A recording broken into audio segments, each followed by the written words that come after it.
자, 죄와벌 찍으려고 하는데 도스옙스키 전기 동영상은 1년 전에 찍은 걸 보시고요, 여러분.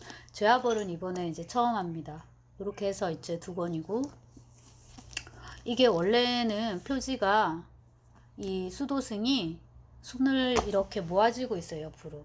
이렇게 보고 있고, 그리고 손에 뭐가 들려있냐면 성경이 들려갖고 있습니다. 근데 그 부분은 이제 잘라버리고 윗부분만 썼는데, 사실 이 그림을 표지로 가져온다고 할 때 이런 말 하는데 너무 못생겨가지고 머리카락도 너무 수세미 같고 막 등등등 해서 저는 좀 별로라 생각했거든요. 근데 이제 그 편집에서 쓰는 용어인데 이거를 막상 표지에 앉혀보니까 이게 그림이 괜찮은 거예요. 자, 그래서 이제 여러분 이걸로 이제 보시고, 이거 말고도 지금 문학동네, 뭐 의류문화사, 그 다음에 옛날 걸로는 또 열린 책들 해서 번역이 굉장히 많은데 다 나쁘지 않습니다. 아무거나 손에 걸리는 걸로 이제 보시면 되고요. 수업은 어떻게 진행을 할 거냐면, 우선은 죄와벌 창작 과정, 그런 거 이제 작품을 둘러싼 그런 배경을 이제 먼저 얘기를 하고, 그 다음에 작품 안으로 들어가서 외적인 세팅, 그래서 이제 그 도스옙스키와 근대 이런 대도시 소설에서 그런 관점으로 이제 죄와벌을 보는 거죠. 사회적 혹은 사회학적 관점에서 조금 아우르고, 그 다음엔 이제 역시나 죄와벌은 단선적이라고 할 수 있어요. 라스콜리니코프의 좌절과 환멸, 뭐 모험과 실패, 뭐 이럴 수도 있고, 아무튼 이제 라스콜리니코프를 축으로 해서 스토리가 쭉 진행이 되기 때문에 그의 궤적을 쭉 쫓아가도록 하겠습니다. 그리고 이제 주변부의 인물들까지 같이 해서 살펴보고, 마지막에 에필로그를 통해서 도스옙스키가 얘기하고자 했던 게 뭔지를 짚어보는 걸로 그렇게 끝내도록 하겠습니다. 자, 먼저 이제 죄와벌은 1866년에 발표가 됐는데, 그때 도스옙스키는 21년생이니까요. 만 45세. 지금 진짜 딱 제 나이입니다. 흑흑. 네. 아니네요. 전 심지어 만 46세네요. 아, 그새 하나 더 먹어가지고. 네. 자, 그래서 1866년에 이제 발표가 됐는데, 많은 소설처럼 이 소설도 당연히 연재 소설입니다. 그래서 이제 그 연재 소설, 잡지에 연재를 했었는데, 그 분기별로 이렇게 이제 월간은 아니고 주 1년에 4번인가 나오는 이제 그런 그 개간인가 2달씩 나오든가 이렇게 갖고 이제 거기에 이렇게 쭉 이제 연재했던 작품인데, 전작하고 연결을 시켜보면은 지하로 수기, 여기 또 뭐가 묻었네요. 자, 그냥 찍죠 뭐. 네, 자, 지하로부터의 수기에서 제시된 그 변증법이랄까, 그 대립구도, 관념과 삶, 관념과 살아있는 삶. 그 이제 대립을 지하로부터의 수기에서는 일종의 태제의 형식으로, 그 추상적인 형식으로 제시를 했다면, 죄와벌에서는 그거를 이제 스토리의 형식으로 그야말로 소설화하는 작업을 하게 되고, 그게 이제 대박 말하자면 성공하게 되는 거죠. 그럼 처음부터 그런 걸 하려고 했냐? 그게 아니라 처음에는 주정뱅이들 삐아냉기에라는 제목을 가지고서 이제 한번 소설을 써봐야겠다라고 생각을 해서, 내 소설의 제목은 주정뱅이고 현재 그 음주 문제와 연관이 될 것이다라고. 이 문제만 논의되는 것이 아니라 그것의 각종 부수적인 그런 요소들도 제시될 것이다. 특히나 가족들의 풍경들, 아이들의 교육 문제 이런 상황에서 등등 이런 것들이 나올 것이다 라고 1865년에 크라옙스키라는 편집자인데, 편집자에게 보내는 편지에서 이야기하고 있습니다. 그래서 요 대목만 보면은 확실히 죄와벌은 뭐다? 사회소설이다. 소циаль이라만 사회소설, 그냥 소셜 나블인데요. 요거가 그 가난한 사람들이 처음 발표됐을 때 벨린스키가 도스옙스키한테 어마어마한 찬사를 퍼부으면서 던져준 일종의 그 개념 규정도 사회소설입니다. 그러니까 그 러시아가 사회소설에 대한 강박이 되게 이제 컸다는 걸 알 수 있거든요. 쓰고 나서 뭐가 되든 간에 일단 출발할 때는 다 이런 문제. 내가 단순히 연애 소설을 쓰는 게 아니야. 내가 단순히 한 청년의 이야기를 쓰는 게 아니야. 나는 지금 이 사회의 큰 그림을 보여줄 작품을 쓰고 있어. 이런 식의 이제 각오로 다 임했다는 거를 또 볼 수 있고요. 그 다음에 이제 이 무렵에 도스옙스키 전기와 관련해서 어떤 일이 있냐면은, 그 스첼롭스키라는 출판업자가 있는데, 이 사람하고 계약을 체결을 하는데, 앞으로 지금까지 그 내가 발표한 소설 그거에 대해서 이제 모음집 전집을 내는 그 계약건이랑, 그 다음에 새로 하나 쓰는 거예요. 그거를 내가 몽땅 다 주겠다. 새로운 장편을 1866년 11월 1일까지 써준다라고. 그래서 이게 되게 이제 고약한 조건이다. 근데 뭐하러 이렇게 조건으로다가 돈을 미리 준 거예요. 3,000루블.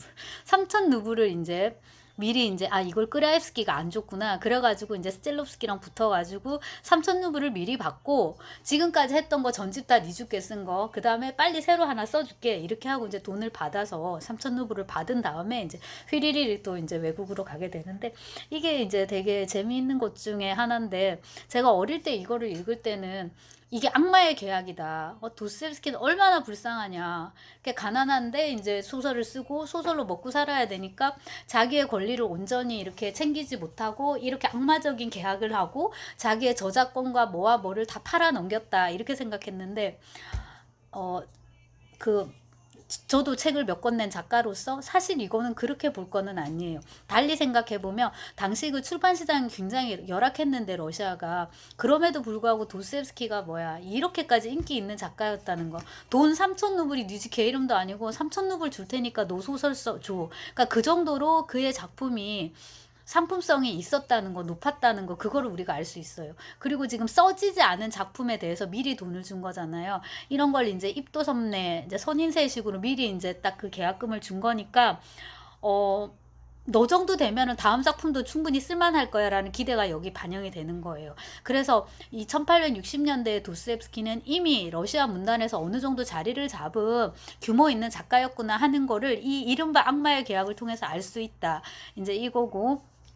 그 다음에 이제 일단 돈을 받고, 그 다음에 이제 이게 소설을 이제 이렇게 이제 구상을 해보고 이제 이렇게 하는 거죠. 근데 정작 이 소설은 또 스텔롭스키랑 그렇게 되지 않아요. 거기 준 소설은 도박장가 이렇고, 이제 죄와벌은 그거하고 맞물려 갖고 이제 같이 쓰게 되는데, 여사여사 이제 작업을 하다가 우리에게 전해진 기록 중에서 현재의 죄와벌의 내용을 가장 잘 근접하게 보여주는 내용이 요겁니다. 제가 읽겠습니다. 이것은 한 범죄의 심리학 적 조서이다. 혹은 심리 보고서다. 에따 프시알라기치스키 아초트 아노버 프리스토플리에니아. 네, 아초트 이거는 이제 그 나중에 우리가 이번 학기에는 하기로 했네요. 롤리타를 보시면 거기서 그 맨 앞에 이제 험버트가 얘기하는 것도 그거거든요. 이 사람은 지금 킬티를 죽인 채로 잡혀온 거잖아요. 그 죽인 채로. 그리고 이제 우리가 읽게 되는 소설 롤리타, 그 기나긴 본문은 험버트가 쓰는 일종의 심리 조서예요. 범죄에 대한 조서예요. 내가 언제 이런 범죄를 저질렀고 어떤 경위로 했고 뭐 어떻게 해서 롤리타를 찾아갔고 뭐 어떻게 해서 킬티를 어떻게 했고 막 이런 식인 거거든요.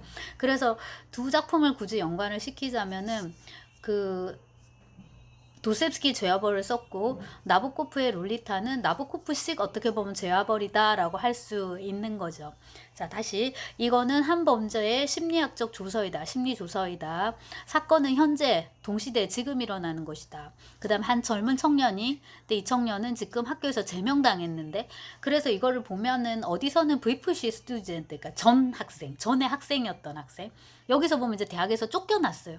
근데 이제 휴학을 했는지 퇴학을 당했는지 이제 애매하게 이렇게 나오는데, 이제 19세기의 대학 시스템도 지금하고 좀 다르기도 하니까 약간 쫓겨났다가 다시 갈 수도 있고 그러면 이제 휴학인 것처럼 되니까, 아무튼 여기서는 이제 제명된 걸로 그런 청년이, 그 다음에 출신 성분상으로는 소시민 내지는 평민이고 극도로 가난한 상태에 살고 있는데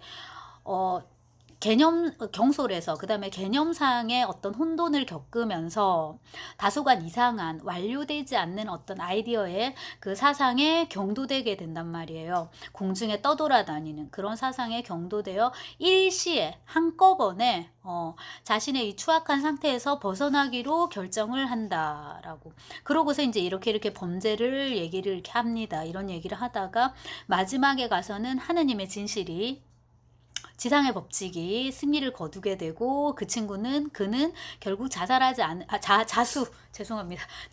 않으면 안 되게끔 이제 끝나게 된다라고. 그래서 이제 마지막에 자수하도록 만들겠다라는 결의가 여기에 이미 드러나 있네요.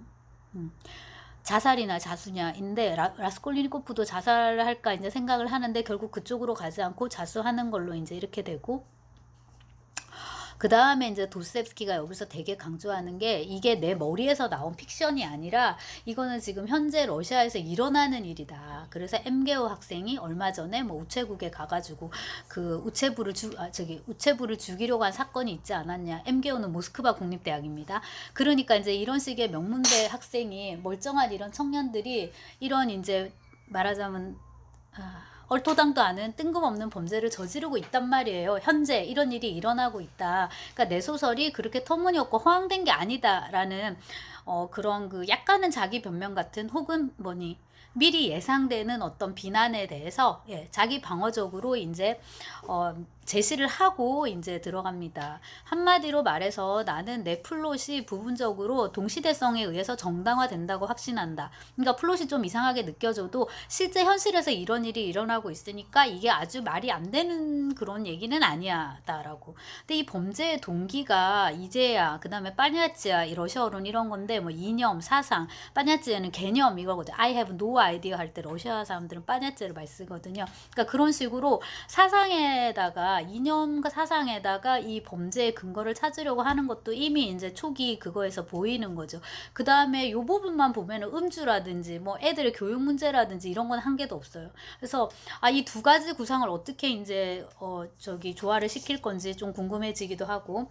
자, 일단 쓰기 시작합니다. 한 범죄의 심리 조서다라고 시작을 했기 때문에 나 루지온 로마노비치 라스콜리니코프는 현재 페테르부르크 법학부 뭐 몇 학년에 재학 중이다가 잠시 학업을 중단하고 어쩌고저쩌고 이렇게 시작을 했을 거란 말이에요. 했단 말이에요. 했는데 이거를 1인칭으로 좀 쓰다 보니까는 너무 소설이 협소해지는 거예요. 다른 인물들을 보여줄 수가 없는 거예요. 그래서 이래선 안 되겠다 해서 쓰던 거를 다 지우고 다시 쓰기 시작합니다. 3인칭으로. 그래서 이제 3인칭으로 쓰면서 전지적 작가 시점으로 이제 이렇게 가는 거죠.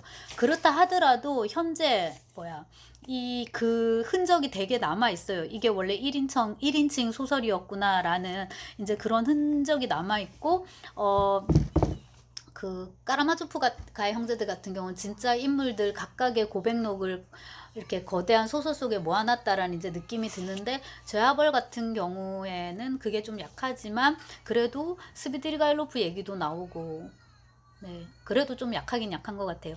노파 얘기도 별로 안 나오고, 그러니까 노파를 별로 조망해주지도 않고, 소냐도 자기 챕터가 거의 없어요. 라주민도 그냥 이제 옆에 이렇게 있는 정도고 해서 확실히 도스옙스키가 이후에 쓰게 될 대장편에 비하면은 굉장히 소박하다고 할 수 있는 그런 소설입니다.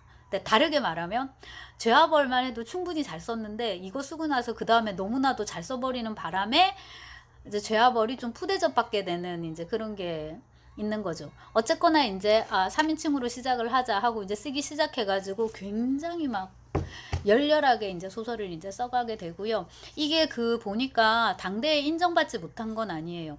1866년에 프랑스어로 도입부가 번역이 돼서 프랑스에 소개가 됐었나 봐요.